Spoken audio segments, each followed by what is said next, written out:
Free audio post-production by alphonic.com. There are legends that glide quietly through time, stories across oceans, languages, and centuries, never truly dying, just waiting to be heard again. One of those legends belongs to a goddess older than the stars we marvel at and to the creatures that stalk the path she walks. They say that when the night is black as pitch and the moon has vanished from the sky, you might hear the sound of paws patting against the earth, followed by a low, bone-deep growl that freezes the blood in your veins. Those that have heard it say it's not the sound of an ordinary dog. They say it's the sound of something older, something that feels sacred. They are the Hounds of Hecate, the spectral pack of a goddess who walks the crossroads between life and death. And if you ever see her torchlight in the dark, pray you're not the soul they've come to guide home. To understand the legend, we have to go back to ancient Greece, where the lines between the living and the dead were thinner than most like to admit. Hecate was no ordinary deity. She wasn't bound to Olympus or chained to human morality. She was something other. The Greeks called her Phosphoros, the light-bringer, or the torchbearer who illuminated the darkness between worlds. She was worshipped at the crossroads where three paths met, symbols of her dominion over the sky, the earth, and the underworld. There, under the cloak of night, her followers would leave offerings: bread, eggs, fish, garlic, honey, and wine. They called them Hecate suppers, and once left, no one dared to look back, because those who looked might see her passing, a pale figure shrouded in shadow, her torches burning blue-white in the dark, followed by the sound of her hounds. Great black beasts with eyes like dying embers, and breath that steamed like smoke from a pyre. To hear their howls was to know that the goddess was near, and to see them was to know that death was not far behind. The first written record of Hecate's hounds comes from a place where ancient necromantic temples once stood, places where priests claimed to speak with the dead. In the late 1600s, a shepherd named Nicholas was tending to his flock under a moonless sky. As he passed a crossroads, he heard what he thought were wolves with low growls echoing from the hills. But the sound wasn't right. He knew that wolves hunted in silence, and these creatures announced themselves. Their howls rolled down the valley like thunder. And Nicholas said the air grew colder, his lantern flickered, and the sheep began to panic. They began pressing against one another, as though they sensed something wrong heading in their direction. Then, through the fog, he saw three torches drifting towards him, floating at chest height and burning without smoke. He couldn't move, and he couldn't breathe. Then came the sound of the claws on the path, steady and deliberate. A pack of massive black dogs emerged from the mist, their eyes glowing faintly red. They surrounded him but never attacked. The largest among them, taller than his waist, tilted his head towards him as if judging him, before turning away and vanishing into the dark. When Nicholas returned to the village the next morning, the others said he was as pale as a ghost. His hair had turned white at the roots. He would only whisper one word when asked what he'd seen: Hecate. A week later, his flock was found dead, every single one of them without a mark on their bodies. As people migrated through Europe, they carried many of their gods with them, sometimes renaming them, sometimes twisting their stories to fit the new lands.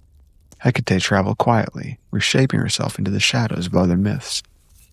In England, she became associated with the Black Shuck, a massive phantom dog with flaming eyes that haunted coastal roads and churchyards. In 1577, the people of Bungay reported a terrifying storm. Lightning split the sky, and amid the thunder, a black dog burst into St. Mary's Church. It tore through the congregation, leaving 2 men dead and a third burned where he stood. Witnesses swore the creature vanished in a flash of fire, leaving claw marks scorched into the church door, marks that are still there to this day. Scholars argue that these black dog legends, Shuck, the Cooshie of Scotland, the Maudie Dew of the Isle of Man, are all descendants of the same idea: Hecate's hounds, the guardian of thresholds and the escorts of the dead. But here's the chilling part. Every culture described them the same way: massive, black-furred, red-eyed beasts that appear before death or disaster. Coincidence? Maybe. Or maybe the goddess's pack has just been roaming a lot longer than we realize. Throughout the centuries, crossroads became sacred and cursed places. In ancient Greece, crossroads were where offerings to Hecate were left. but by medieval times they were seen as unholy and tainted by witchcraft. It was where criminals were buried, where suicide or those deemed unfit for consecrated ground were laid to rest. People said that on moonless nights, Hecate's hounds still passed through, looking for wandering souls too afraid to move on. In Cornwall, a farmer in 1783 claimed he was traveling home from the market when he came to an old three-way junction. He saw a woman in black standing at the center of the road, her face hidden by a veil. 3 dogs circled her, black as pitch. She raised a torch that burned blue, and the dogs began to howl. The farmer spurred his horse and fled. When he reached home, he was shaking, muttering that he'd seen the Queen of the Night and her beast. He died in his sleep 3 days later.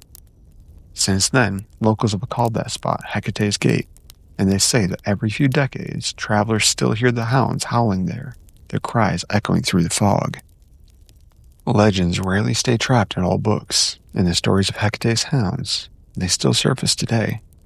In Arkansas in 2012, a truck driver named Aaron had called the police and told them they had nearly hit a massive black dog on Highway 70 around 2 in the morning.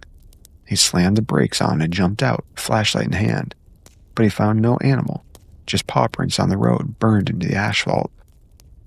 A year later in southern Italy, archaeologists excavating a ruined temple uncovered a stele, a stone slab depicting Hecate and her hounds.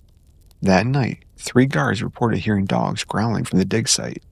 When they checked, they found no animals, but all the tools had been scattered, and one worker claimed to have seen torches moving in the ruins with no one holding them. Even in the modern witchcraft community, people still call upon Hecate in their rituals. Many say that during ceremonies, especially under a new moon, they felt the presence of her hounds. One practitioner described it this way: "The air grew heavy, my candles flickered and then went out, and in the silence I heard claws on stone, 3 sets pacing around the circle. When I lit the candles again, there were muddy paw prints on the floor, only I'd locked every door." So what are Hecate's hounds really? Folklorists say they might represent an ancient symbol of the psychopomp, a creature that guides souls between worlds, like Anubis in Egypt, or Cerberus in Greek myth. But here's another idea, one that's far more unsettling.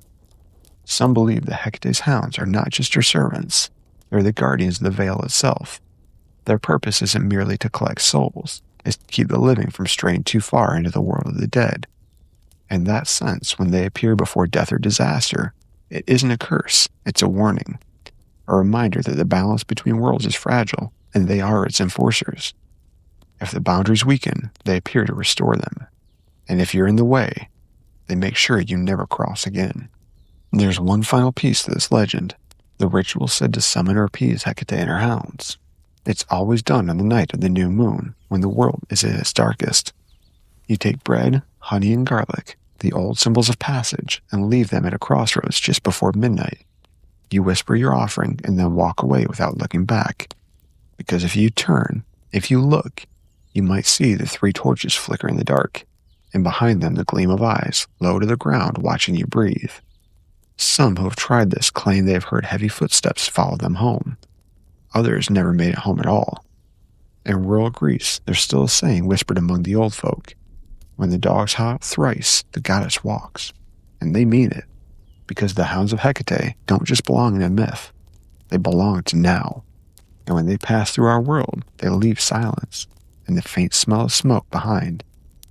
So if you ever find yourself walking alone down a country road with no moon overhead, and you come to a place where 3 paths meet, stop and listen. If you hear paws in the gravel or a growl rolling up from the darkness, don't look around, don't run. Just keep your eyes ahead and keep walking. Because if the stories are true, and if the old goddess still roams with her pack, the moment you look back, you'll see her torchlight. And the moment you see it, she sees you. As we leave you here, remember, the legends of our weird world are boundless. If you've enjoyed tonight's story, please share, like, and subscribe to our channel for more tales from the shadows. Your support keeps these stories alive and keeps a flame of curiosity burning through the dark. Until next time, stay curious and beware the crossroads. Free audio post-production by alphonic.com.